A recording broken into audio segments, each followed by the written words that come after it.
Hello friends, मैं माधव कुमार आज आप सभी के सामने एक नया टॉपिक लेकर आया हूँ।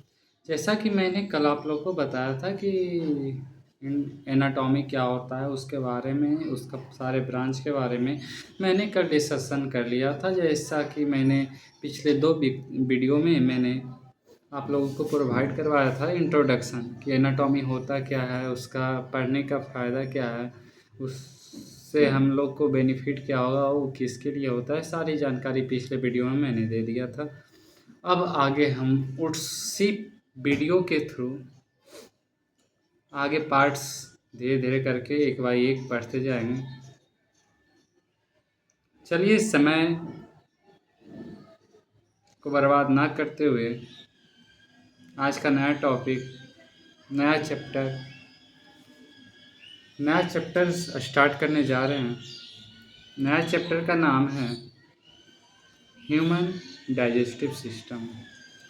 बोला जाए तो ह्यूमन डाइजेस्टिव सिस्टम है क्या? डाइजेशन, ह्यूमन मतलब तो मनुष्य, प्राणी, ये सब सारी चीज़ ह्यूमन, प्राणी, इसी के डाइजेशन सिस्टम के बारे में पढ़ेंगे कि ह्यूमन कैसे डाइजेशन करता है, इसका डाइजेशन करने का प्रोसेस क्या है, डाइजेशन किस किस फैक्टर से होके, किस किस फिनोमिना से जा कर के पूरे बॉडी में डाइजेशन होता है। यानी आज तक के बोला जाए तो डाइजेशन के मतलब पाचन क्रिया, जो भी हम लोग खाते हैं उस सारी चीज़ का डाइजेशन होता है। ऐसे बोला जाता है कि हम लोग जो भी खाते हैं उसको स्टोमक तक जाते जाते लगभग 6 से 7 घंटा लग ही जाता है।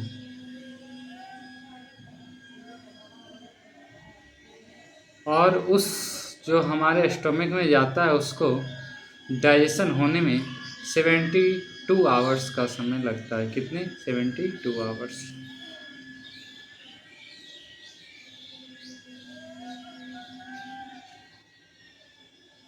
आप लोग कहीं नोट्स भी कर सकते हैं कि डाइजेशन का पूरा प्रोसेस कंप्लीट करने में कितने समय लगते हैं। तो 72 आवर्स।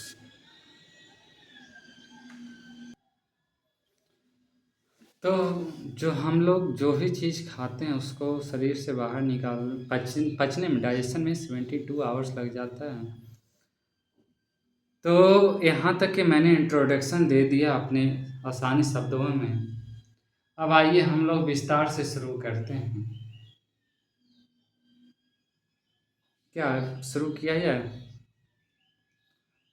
तो पहले नंबर हम लोग डाइजेशन का पूरा फॉर्मेशन आप लोग को बता देना चाहता हूँ। डाइजेशन होता क्या है?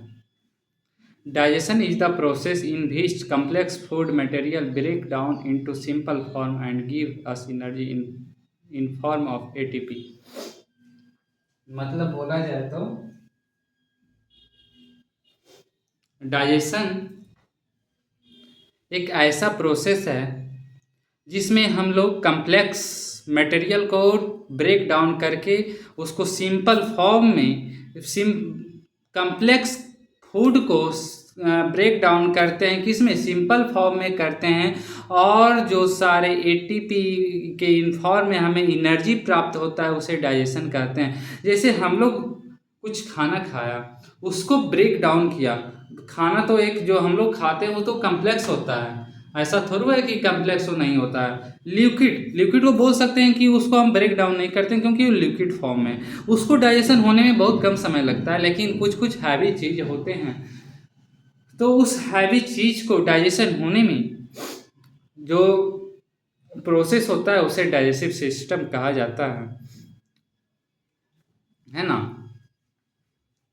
और उस किस फॉर्म में हम लोग को मिलता है? तो उस एटीपी फॉर्म में एटीपी फॉर्म में हम लोग को मिलता है और उससे हमें एनर्जी प्राप्त होता है। यदि कोई व्यक्ति 2 दिन तक खाना ना खाए तो उसका एनर्जी डाउन हो लगता है। 2 दिन तक इसलिए बोला जा सकता है क्योंकि 1 दिन तो आदमी अपना सर्वाइव कर लेगा। आम तौर पे हम लोग देखते हैं कि हमारी माताएं एवं बहनें जो फास्टिंग वगैरह करते हैं कोई भी फेस्टिवल वगैरह में, तो 1 से 2 दिन, जैसे हमारी बिहार का छठ पूजा जो बिहार का शान है, उसमें हमारी माताएं दो दिनों तक बिना खाए रह जाती है। और जनरली 1 दिन तो नॉर्मली देखा जाता है। अभी सावन का महीना चल रहा है तो सावन के महीना में हमारी माताएं एवं बहनें 1 दिन का fasting Monday to Monday Monday को रखती है, एवरी मंडे। सो 1 दिन का फास्टिंग तो रखा जा सकता है, लेकिन 1 से 2 दिन तक जैसे ही जाता है, 1 से 2 दिन, उसके बाद हम लोग को वीकनेस फील होने लगता है, कोई कोई तो बेहोश हो जाते हैं। इसी तरह बहुत सारी बीमारी आ जाता है। किसी का पेट में जलन होने लगता है तो किस कारण से? एचसीएल। जब हमारे पेट को भूखा रहेगा तो उसमें एचसीएल सीक्रेट होगा, तो एचसीएल ज़्यादा सीक्रेट होने से अल्सर का कारण बनता है, जिसमें हम लोग गांव में आम तौर पे जानते हैं कि एचसीएल निकलने से हमारे पेट में अल्सर हो गया। यानी पेट में पहले उसका जलन वगैरह होता है, जलन होने के बाद उसमें अल्सर में कन्वर्ट हो जाता है। सो आप लोग समय पे खाना वगैरह खाते रहिए। ऐसा नहीं है कि निकल गए दोस्तों के साथ मूवी देखने बैठ गए तो मतलब खाना का पता ही नहीं चला, रील्स स्क्रॉल करने बैठ गए तो 2-2 घंटे 3-3 घंटे रील्स स्क्रॉल कर रहे हैं और उसी में समय जा रहा है और हमारा डाइजेशन यानी हमारे खाने के प्रति कोई इच्छा ही नहीं है। ऐसा होता है ना? सही है ना? Digestion is the process in which food material break down and give us energy is known as digestion। हम लोग खाना खाते हैं और वो खाना क्या होता है? ब्रेक डाउन होता है और उस क्या चीज़ हम लोग को देता है? एनर्जी देता है। अब आइए जानते हैं डाइजेस्टिव सिस्टम कहते किसको हैं। It is also known as gastric system. The organ which help in digestion like। Digestion शब्द में बहुत सारे ऑर्गन हेल्प करते हैं। ऐसा थोड़ा है कि डाइजेशन में कोई एक ऑर्गन हेल्प करता है। आप लोग को पता है कि हमारा बॉडी में बहुत सारे ऑर्गन से मिलकर बना हुआ है, तो सारे ऑर्गन एक दूसरे को फंक्शन करने में मदद करता है। उसी प्रकार डाइजेशन में बहुत सारे ऑर्गन हमारे मदद करते हैं। तो आइए सबसे पहले हमारा माउथ। डाइजेशन में तो माउथ का सबसे बड़ा योगदान होता है ना? तो माउथ में भी क्या क्या?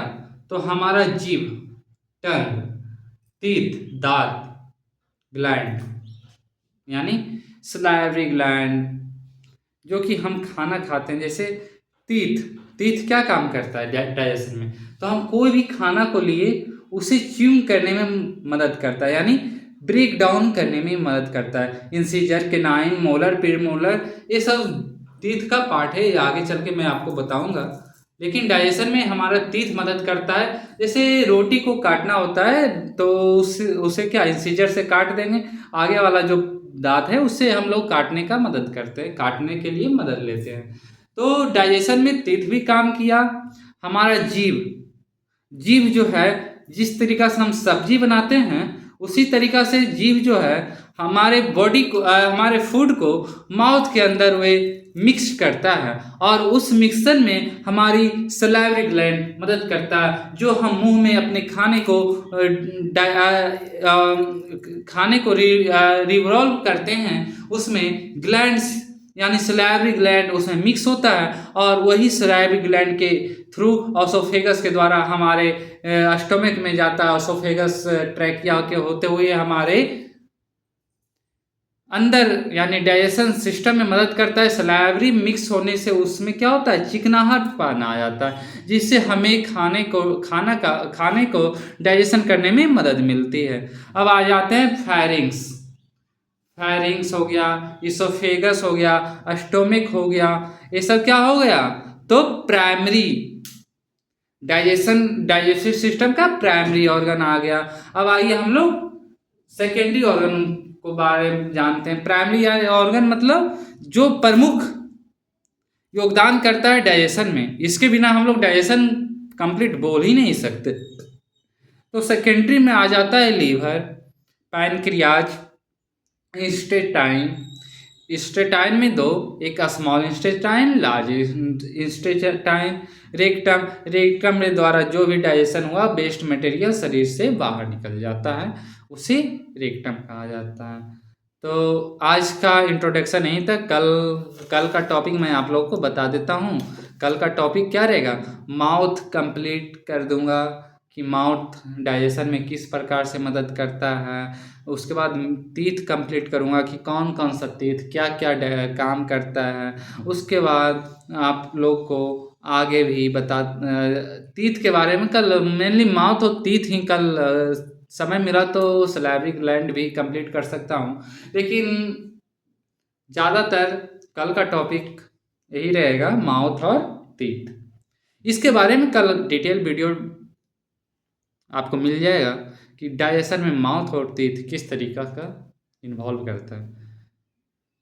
यहाँ तक कि लेक्चर यदि आप लोग को सही लगा, इससे कुछ जानकारी प्रदान हुई आप लोग को, तो अपने भाइयों और बहनों को भेजिए और मेरा सपोर्ट करिए। थैंक यू दोस्तों, मिलते हैं कल इसी समय में फिर से। आप लोग को धन्यवाद।